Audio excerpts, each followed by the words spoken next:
Okay, so what we're now going to look to do is to add some effects. But just before we do, I just want to quickly recap on how to edit your text layer. This is just in case perhaps you've made a spelling mistake. So all you do is you double click on the T in the layer, and that will let you go back in and edit it. Say for example I'd accidentally written Sonic Turf, I could then just delete that and put the S back in. And when I'm happy, all I need to do is just click back over on this layer, and that's that done. Now I'm looking to add some effects to this. So I'm going to need to double click somewhere. Now I'm not going to double click here, because as I've just mentioned, that will just let me edit the text. I'm not going to double click here either, because that will just let me rename the layer. Instead, I'm going to double click in the space. Now, I've zoomed in a bit to make sure that you can see this, and I'm going to show you what some of these effects do.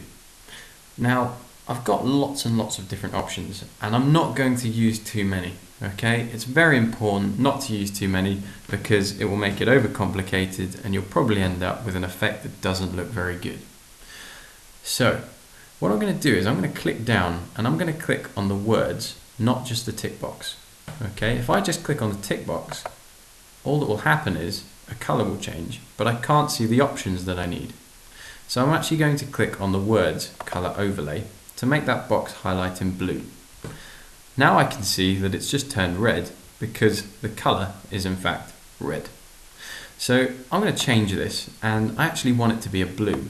Now I could try and spend ages trying to make it to be the right blue, but what I can do is I can actually just click on a color on the page and make it the same color, blue. And obviously you can zoom out and you can pick a slightly different one, but I'm actually quite happy with that one. I'm then going to hit OK. I've got my color picked there. It might be that I don't want to have it just one color. So I could untick color overlay and I could go to gradient overlay. Now in gradient overlay, I can then click on this gradient bar. And as you can see, I've got two colors. Again, I can click on each of these, or double click on each of these, and I can again pick two colors. So I could go for a much darker blue off my page, and I could make it fade to perhaps one of the much lighter blues, and click OK. When I'm happy, I can hit OK again, and you'll be able to see across my two words, I now have a blend of those colors.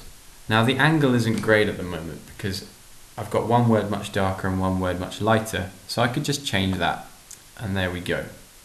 Now, I've got some colour. The next thing I want to do is actually make it stand out from the blues on the page, because at the moment it's very difficult to read. So I'm going to go to stroke. Now you can see there a black line has appeared around the edge. I could leave it at black and increase the size and just see what I thought.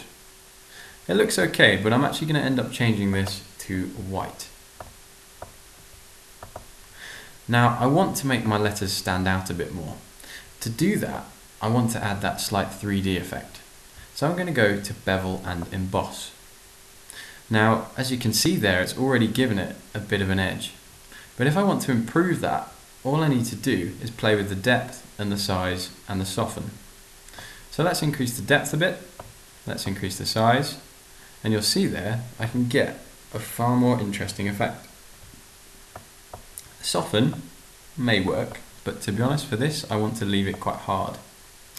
Now, from here I could change the style. If I change it from inner bevel to outer bevel, you'll see I get a totally different effect, and actually I quite like that one, so I'm probably going to leave it. And I'm just going to adjust the size once more until I'm happy.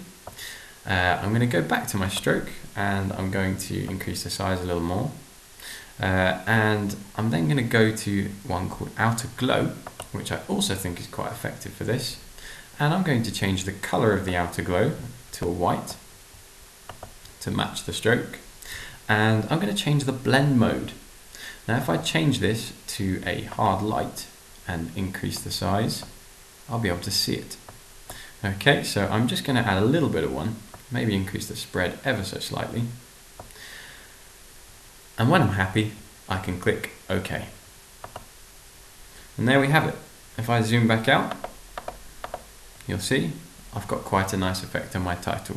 But again, by no means does this have to be final. I would still say that this perhaps does not stand out enough, and that I would still need to go and adjust the colours and the effects. If I needed to go back in and adjust it, now all I need to do is double click over here again.